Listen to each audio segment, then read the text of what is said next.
Babe, let's be honest. If I had to start dating again today, would I have it easy? Well, you might, but most guys, no way. Because women today have a lot of options, and most guys don't have a chance. Modern dating seems rigged. Some small percentage of men get almost all of the options, whereas most men are left with nothing. And it's not even your fault. Social media, dating apps, cultural trends have skewed things not necessarily in your favor. But here's the good news. Who would we be if we were to let outside circumstances dictate our results? By the end of this video, you will have a roadmap, a plan that you can follow to find the right girlfriend or wife. All right, so let's break down why modern dating seems so messed up. Number one, dating apps created an unfair playing field. Women get hundreds of matches and most guys get almost none, or at least not the quality that you're looking for. Number two, social media gave women unlimited options. In the past, a woman's dating place was just her talent or her workplace. Now she's getting direct messages on Instagram from literal billionaires, NBA players, and influencers from all around the world. Hypergamy, women dating up, is at an all-time high. And if you don't stand out in your communication, you'll be left behind. Number three, money alone isn't even a solution anymore. There are so many men out there that can provide financial stability that if you don't provide excitement and emotional relevance and you make her feel alive, then she could just replace you very easily. And after coaching hundreds of men from all around the world for many years, I can tell you, you can be financially well off or even extremely well off and still not show up as a leader and very confident in your interactions with women. Number four, attention is the new currency. A lot of women don't even feel like they need a boyfriend or a husband anymore when they can just go on Instagram and get all the validation or approval they want. Likes, DMs, comments, it's all free dopamine, which makes them even more picky. And there are some women, like Fernanda out there, who are more reserved on her Instagram. Remember what I told you about your Instagram during our first date? And it's funny because I've changed my opinion since. Yeah, as you said, it didn't look good. Which is silly because nowadays I actually have a lot of appreciation for it because you had a couple, 4, 5, 6, really introverted ukulele type of pictures. Yeah. And nowadays I would have a much greater appreciation for it. Back then I thought, oh, she has all these amazing pictures on Instagram. Fantastic. That's exactly what I want. No, that's not what you want. You don't want a woman who seeks the validation from too many people on Instagram. So if we were to meet again, I'll probably compliment you on Instagram. I'd shake your hand and say, well done, great job. I think the last post I made was 2 or 3 years ago. Number five, ghosting and flaking is normalized. It's funny when I talk to clients who are doing well in their career or the businessmen who are conscientious, they sometimes tell me, yeah, I scheduled a date with her next Tuesday. Today be Tuesday, a week out. And they actually expect her to show up. And I tell them, this is not a business meeting. If you schedule a business meeting with a man who's somewhat conscientious, he will be there.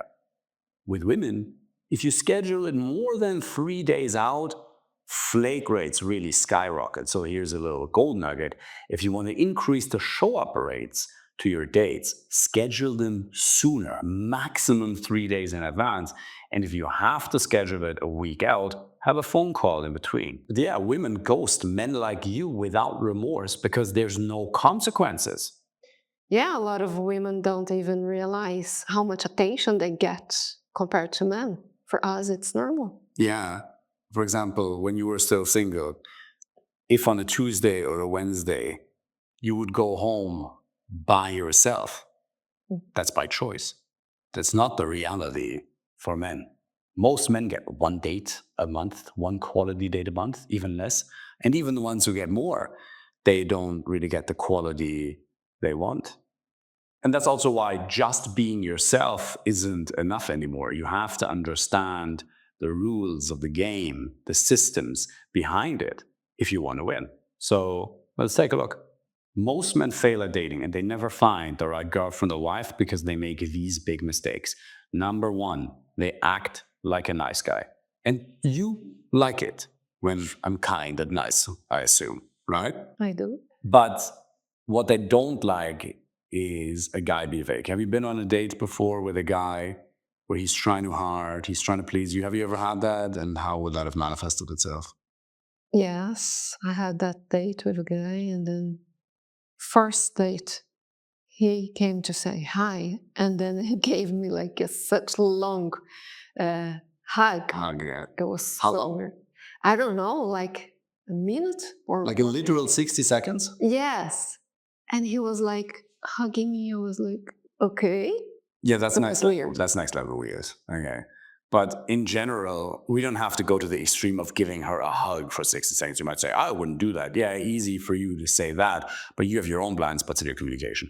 You want to be nice, you want to be kind, but you have to be radically honest. Say what you actually think.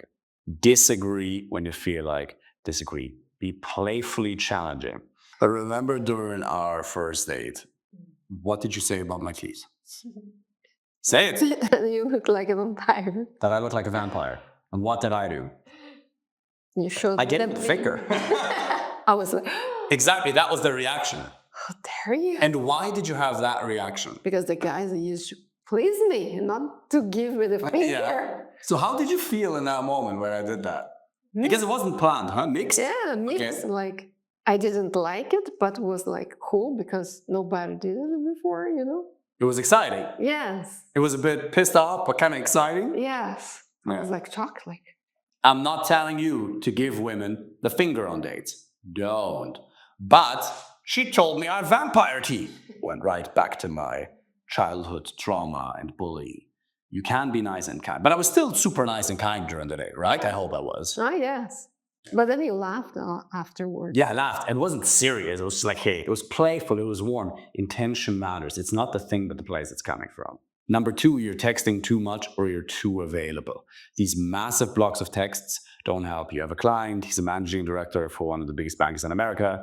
When he came to me, his texting utterly sucked. In fairness, 99% of men suck at texting. Two things, two mistakes out of a million mistakes that you can quickly avoid.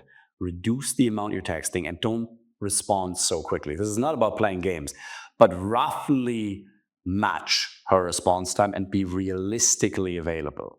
Number three, your online dating sucks. Your profiles aren't well built. You don't have great pictures. Your bio is generic and your prompts are average at best. If you want to find a really quality girlfriend or wife, that can be done through three channels: dating apps, Instagram, and in-person approaches. That's it. Yes, you could say that social circle recommendations are a force, but they're not scalable. And hey, let me introduce you to Mary. That rarely works. You need to build a profile that works. Great profile pictures, 4 types of photos: lifestyle, professional photography, social proof, and status enhancing elements. Then you have the bio in bullet points that is tailored to who you are and to your particular target audience. And the same is true with prompts. And if you then split test a couple of different apps, Raya, Hinge, Bumble, perhaps, it should take no more than 15 minutes a day. And remember, 70% or more of my clients, probably 80, find a girlfriend or wife through dating apps. It takes no more than 15 minutes a day for one quality date per week. If you want us to help you with that personally, by the way, if you're a man who's doing well in his career, you're a business an achiever, you're somebody who takes action, and you'd like help with that, click the link below and apply for a free initial consultation. Number 4, you're not creating a man-to-woman connection when you're actually on the date. And that's why after the date, you get a text saying, I didn't really feel the spark, I didn't really feel the connection. Or you're trying to schedule a second date and she pretends to be busy forever. Or something happened and she just can't focus on dating right now. Yeah, right. You just messed up in your communication on the date. And one of those mistakes is not creating a man-to-woman connection. Eye contact, physical contact, trying to read her lifeline. Right? Yeah, can I have your hand for a second? So you see this line here? Like she feels something, right? And then you just make up some story as to what you're reading. And your lifeline, what are you, Tiffy? And then you make up some story. The palm reading game is what it's called. It's real gold. It really works. And then you have to learn to build physical contact very slowly, very respectfully. You can start with a fist bump or a high five. You can touch the outside of her arm, very non-invasive. And again, did you see how she just moved back? The way she just moved back, then you don't continue to build any connection. You don't like me touching you, apparently. All right. You see, like how she moved her arm in a little bit. This wasn't planned, but it was apparently not comfortable. Blink twice. Good. Because some people comment under our videos and they say Fernando is being held hostage. You build it physically, and then you have to build a man-to-woman connection, verbally. And one of the ways to do that is to give compliments. I really like your eyes. Thank you. You have the cutest facial expressions where you're trying to explain something. Thank you.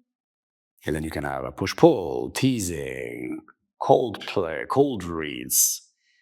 And there's so many ways to do that. But you have to move from just normal, boring talk to making it more exciting. If you don't do that, she will lose interest in you and it'll just be a boring experience, because the number one reason she'll show up for a second date or a third or a fourth is because of the emotions you were able to generate within her. That's created largely through your communication and what you talk about. Yes, how you say it really matters, but what you talk about is also really, really important. Number 5, you're not setting boundaries and you're not reading red flags. The reason you ended up in a last relationship that was probably painful, to say the least, is because you can't read red flags and you're not setting boundaries. I have plenty of other videos on this YouTube channel called 12 Red Flags in Women. Watch those.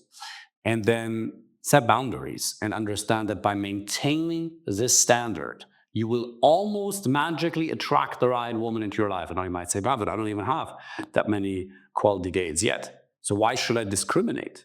Should I not just go along with it? No, it's bad for your self-esteem. If you're tolerating disrespectful behavior, you want to end up with somebody who has genuine burning desire for you, somebody who's excited to be with you, somebody who truly respects you. And by the way, at some point you also have to look at yourself and say, not just, oh, she's a narcissist, these are red flags, or where can I do better? Around every 6 months or so, I remember the last time we went for a morning walk and I asked you, how am I treating you? Remember that phone call? I just called you out of nowhere and you were like, what's going on? And I called you and I was like, hey, how am I doing? How am I treating you? Do you remember that? Oh, yes. Again. She thinks she does. She has this, you're bad to contradict me now. No, yes. But I did, right? Mm-hmm. And then what did you tell me? Yes. But you also gave me some feedback on something small, like being impatient. Sometimes you interrupt me a little bit. You gotta be honest, right? Because I talk to clients all the time and they tell me something and I interrupt them, not because I don't want to listen, but I know where this is going. I see this, and instead of wasting 4 minutes of your time and mine, let's cut to the chase quicker. So it's a habit, so something that I need to work on. Like that was the feedback that I got last time. So you do also want to look at yourself when you're setting boundaries. Setting boundaries does not just mean, oh, you're this sacred, perfect person and everybody has to live up to your expectations. No, but you do need to set boundaries and keep your value high, so to speak, because if you don't stand up for yourself, she cannot respect you and she will automatically unconsciously assume that you won't be able to stand up for the family at some point down the line. As a final note, understand that yes, while there are changes in the modern dating landscape, you're not the type of man who makes excuses. We are responsible for the outcomes we have. Our thoughts and our emotions, they lead to our actions, they lead to our results. It's not the time. Time is always excuse. It's not the fact that dating apps don't work. That's like me saying spoons don't work. Spoons are a scam because I don't know how to bake a cake. Spoons work, just not for me because I lack a skill set. That's all it is. If you've been able to get to where you are in your career or your business, you'll be able to do this as well. If you want me to help you with that personally, apply for a free initial consultation and have a look at some of the other videos on this channel. We have over 350, 370 at this stage. You'll find them very useful. And we're on Spotify as well. Check that out.